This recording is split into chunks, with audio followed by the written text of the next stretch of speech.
At no level of basketball could this ever be a technical foul on Kelsey Mitchell. Oh, Asia Wilson's on the court. That changes everything. So if Asia Wilson fouls you on a layup, you're going to get a technical. The Las Vegas Aces stormed onto their home court with a game plan that prioritized everything except skilled basketball. It was a maelstrom of flying elbows, dramatic flops, and conveniently swallowed whistles. The strategy was clear. Physical warfare was meant to break the Indiana Fever, but the Fever, battle-tested and resilient, refused to flinch. Every shove from Aja Wilson, every underhanded attempt to disrupt their flow, was met with a potent cocktail of grit, blistering pace, and a decisive counterpunch. This was supposed to be a night all about Aja Wilson's legacy. She made history before the ball even tipped, but the game that followed reminded the Aces how tough this playoff run will be. The Indiana Fever have pulled off the upset, the 6th seed. And when Kelsey Mitchell began her assault, draining dagger after dagger that sucked the very air out of the arena, it transcended mere scoring. It felt like retribution. This evening wasn't just about securing a victory on the road. It was a public dissection of Vegas's dirty playbook, a masterclass in turning their own arrogance back on them. You'll definitely want to hear what Kelsey Mitchell had to say after the Indiana Fever were systematically targeted by Wilson's antics all game. Drop a comment below with your thoughts on Aja Wilson and the officiating in the WNBA. Let's get into it. And Aja Wilson and the Las Vegas Aces lose Game 1 on their home court to the Indiana Fever, 89-73. The Indiana Fever were in control of this game from start to finish. There was a small little patch there in the third quarter. We started saying, are the Aces gonna come back?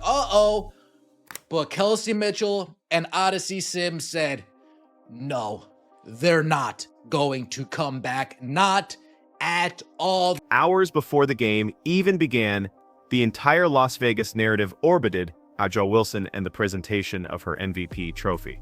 The arena was primed for a coronation, a celebration of dominance meant to be a stark reminder of who truly runs this league.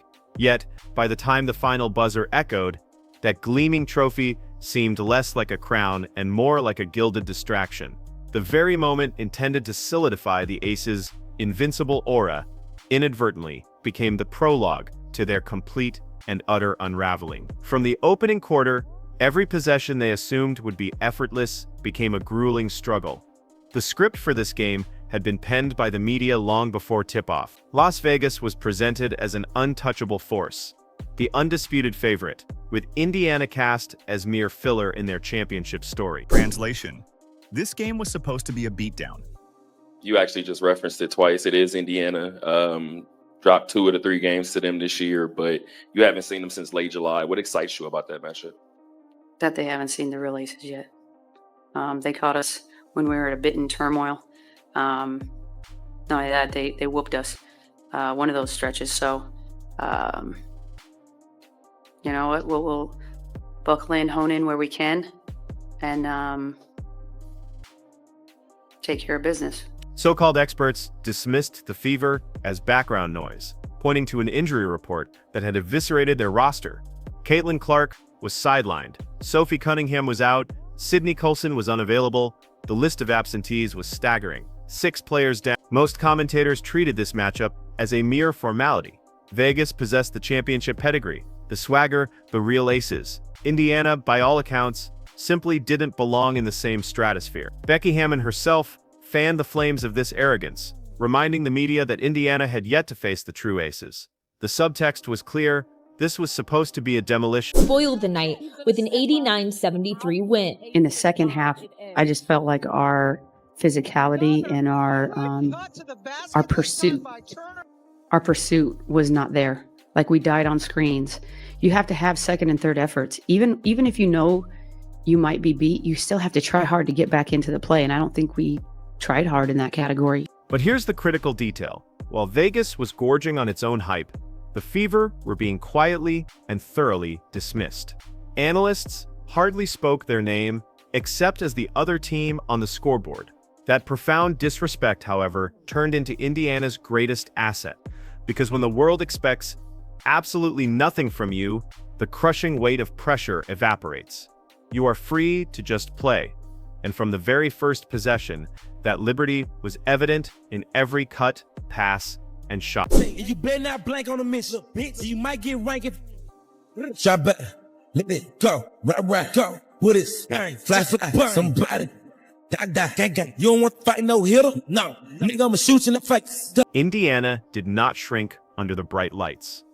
They dictated the tempo, moved the ball with precision, and looked significantly sharper than the supposedly unbeatable two-time champions.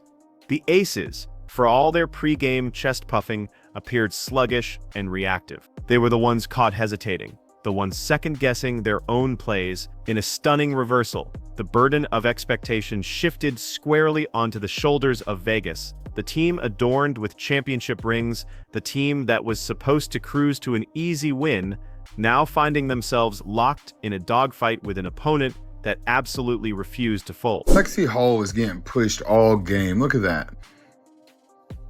Like elbowed, pushed, but guess who fell? That's an illegal screen. She leans into Lexi Hall, pushes her. Look at this. Pushes Lexi Hall down. Like, I can't take this crap. I'm sick of watching it over and over. That's a moving screen. And then pushes her again. Look at that. You can't do that. They didn't call any. This is the only one they called a foul. She straight pushed Kelsey Mitchell into A'ja Wilson. It's remarkable how swiftly swagger can curdle into panic when the underdog bites back. By the end of the night, the headlines were completely inverted. And here is the statistic that completely altered the series' complexion. In a best-of-5 series, the team that wins Game 1 goes on to win the entire series 72% of the time. This upset wasn't just a win, it was a seismic event, and it took place in the Aces' own fortress. The turning point arrived when Indiana proved they were impervious to intimidation. Once that reality set in, Vegas abandoned any pretense of playing clean basketball and resorted to a much uglier, more desperate brand of physicality. The shift was palpable. The Aces lost faith in their offensive sets, their fluid ball movement vanished, and they instead leaned on pushing, jawing, and taking every possible shortcut. What started as a coronation devolved into a chaotic scramble for survival. And then this pathetic foul to start the game off with. But ball never lies. I love when karma happens. Yeah, miss your free throw. And then here we go. Check this out. A foul.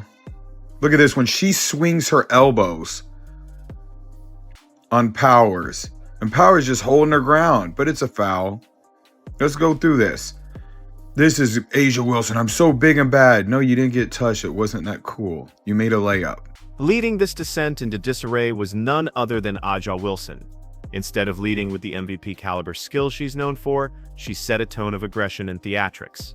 She threw gratuitous forearms away from the ball, deliberately wedged herself into Fever players long after the whistle, and shoved opponents during transitions when defense was a non-factor. Her flopping was even more glaring, crashing to the hardwood as if struck by a freight train when replays showed minimal, incidental contact. In one particularly telling moment, she hooked an opponent's arm, pulled herself to the ground, and then pleaded for a foul like the victim. These were not the actions of a dominant player. They were the desperate maneuvers of a star who felt the game and her control slipping away. But then Aaliyah Boston swings her elbows around and makes a shot, but no, she can't do it. She's a Fever. An Indiana Fever. She said, that's a flop. That's what Caitlin said. Here we go. A'ja Wilson. Look at her trying to flop to get a call. Nobody touch you. And this is the biggest bullcrap of the game. So Kelsey Mitchell goes in for a layup. A'ja Wilson shows them their lip, so they review it. Ever see an Indiana Fever player get a review when they're called for a foul and they zoom in with a microscope and call it technical? They called it technical on Kelsey Mitchell. Her teammates dutifully followed her lead. Jackie Young began throwing her hips like a linebacker on screens. Off-ball defenders used shoulders and elbows to deliver cheap shots to Fever players who couldn't see the hits coming, all under the flimsy guise of physical play. The objective was painfully obvious: disrupt Indiana's rhythm and drag the game into a messy, grinding brawl. But this tactic backfired spectacularly. Instead of rattling the Fever, it ignited their collective fire. A'ja Wilson, Look at that foul they called for. Yeah, saved her. That's some bull crap. I love Aaliyah Boston. Great job today playing defense. Look at that. Another foul. Bailed out by the refs. I get pissed off. This is the worst one. They call this a jump ball. How is that a jump ball? Nobody even had possession. Aaliyah Boston, that's anything is over the back. Not a jump ball. Indiana seemed to feed off every cheap shot. Each hard foul didn't break their concentration. It sharpened it to a razor's edge. Kelsey Mitchell demanded the ball with even greater urgency, sinking clutch shots that hushed the stunned Vegas crowd. Odyssey Sims became a defensive menace, pressing up on her assignments as if her life was on the line. In the paint, Natasha Howard and Brianna Turner anchored the defense with incredible toughness and discipline, refusing to retaliate, but also refusing to yield an inch of ground. Money Mitch, put him in a ditch! Who on the Las Vegas Aces is going to try to stop Kelsey Mitchell? Because from what I just saw, they had no answer for her. Kirsten Bell, line right up, smacked. Jackie Young, step right up, torched. Chelsea Gray, torched. Jewel Lloyd, torched. Nobody could hang with Kelsey Mitchell as she goes off. For a roster that everyone had written off just hours before, the fight became their fuel. That is the ultimate irony of this game. The Aces, the champions, the All-Stars, the Olympians, led by their newly crowned MVP, were supposed to be the picture of calm and composure. Instead, they were the ones who unraveled. Their on-court antics exposed the truth. They were losing the game on its merits. And when arrogance dissolves into a sea of flops and shoves, the mask inevitably slips. Vegas wasn't dominating. They were desperate. That time, keeping the pivot foot alive and going strong side for Wilson. Mitchell this time finds the lane to the basket.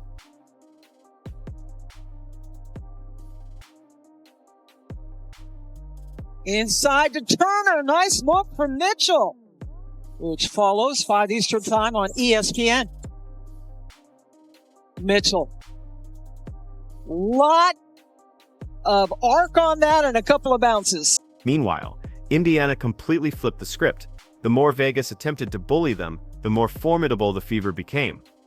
The true swagger belonged to Mitchell, Hull, and the rest of a roster that refused to flinch in the face of aggression. In the end, the dirty play that was intended to intimidate only served to highlight the Aces' glaring weakness.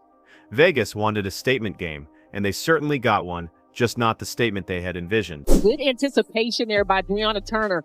She's been on a couple WNBA all defensive teams, and she has really been key for them on that end of the floor in these playoffs.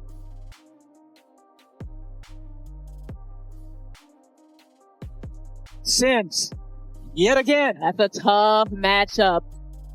Which follows 5 Eastern time on ESPN. Mitchell. Lot of arc on that and a couple in the regular season in Asia. In the entire league. And Sims, they gave her just that space and she took it. Once it was clear that Indiana would not break, Las Vegas abandoned basketball in favor of a street fight. The Aces were throwing shoves in the lane, knocking bodies to the floor, and flopping with such exaggerated drama that the entire arena couldn't help but roll its eyes. It was painfully obvious. The moment the scoreboard wasn't in their favor, they resorted to desperation. But instead of folding, the Fever absorbed it all. Already missing 6 players, they used every hit as a source of motivation. Each cheap trick lit another spark, and that collective energy grew into an inferno that Vegas simply could not contain. Tipped by Sims, so 9 seconds to shoot. Hull's done a nice job on Jackie Young early in this game. Jackie likes to go north to south. She's made her play east to west, has not given her an angle to the bucket or to the rim. And that was one of the things that was talked about to make Jackie move laterally. She's so dangerous.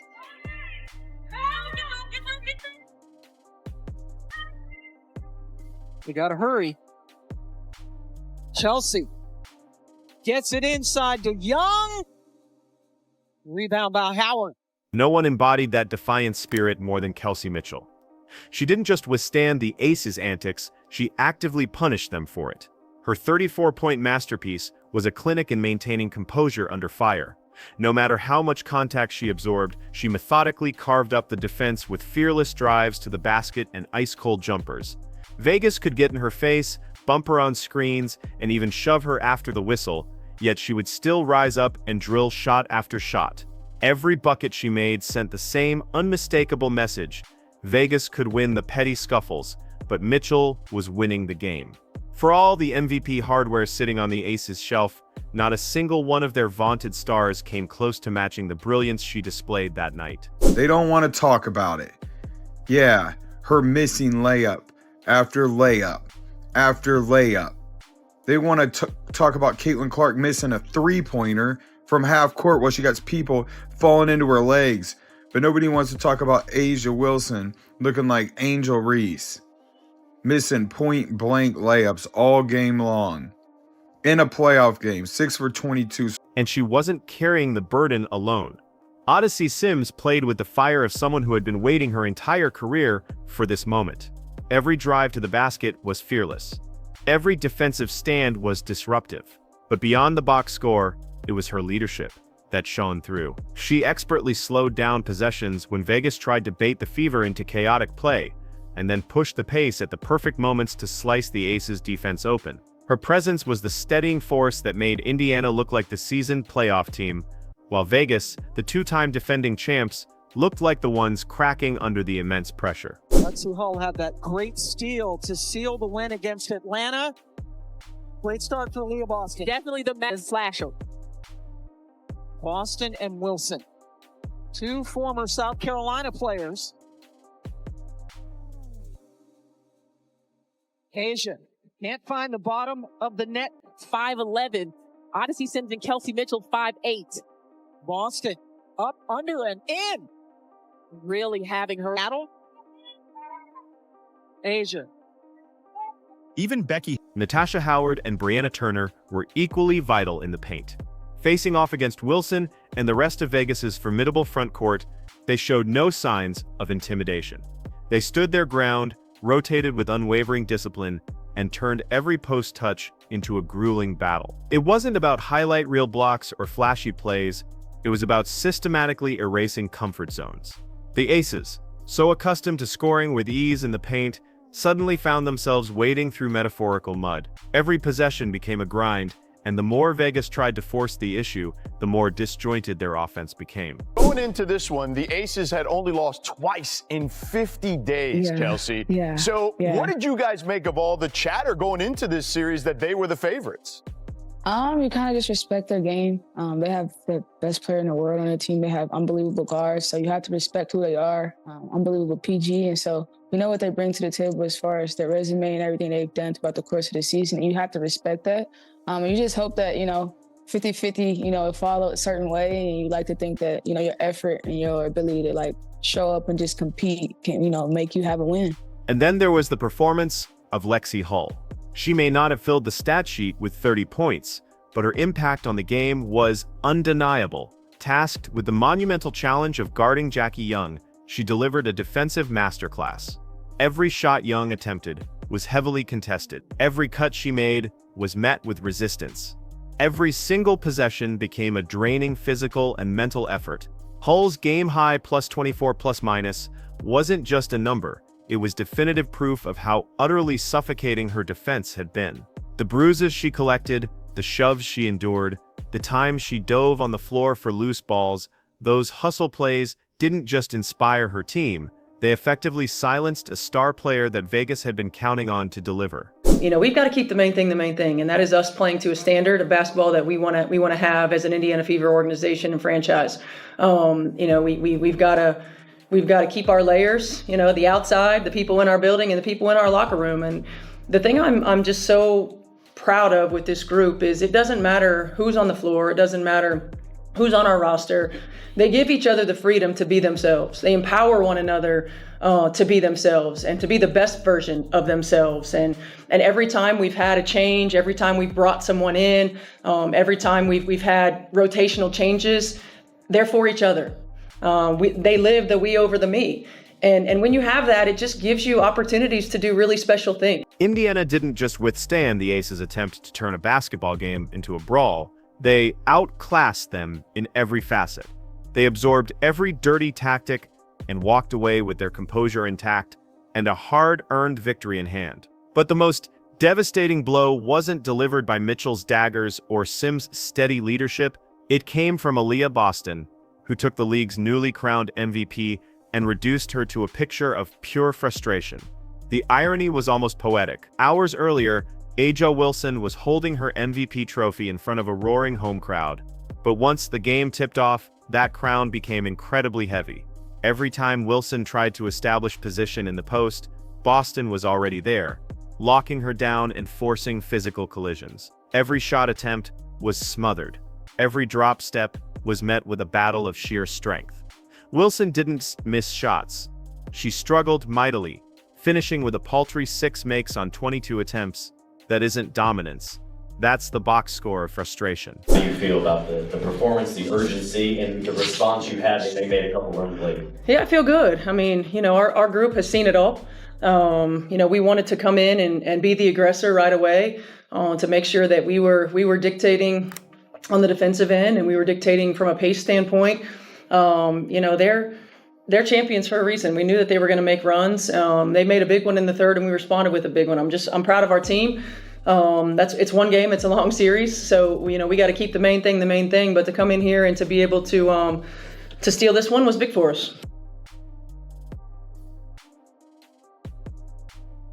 And it wasn't a solo effort. Turner and Howard joined in, forming a disciplined defensive wall that completely suffocated the Aces' superstar. Instead of her usual clean spins and smooth finishes, Wilson was left heaving contested fadeaways and pleading with the referees for bailout whistles. Replay after replay told the same story. Indiana's defense was perfectly prepared, and Wilson had absolutely no answers. The contrast between the two stars could not have been more stark. Boston carried herself with a calm confidence, flawlessly executing the game plan without a hint of panic, sticking to her fundamentals. Wilson, on the other hand, completely unraveled. She complained to the officials, leaned into dramatic flops, and forced one bad shot after another. One player looked like a leader, ready for the big moment.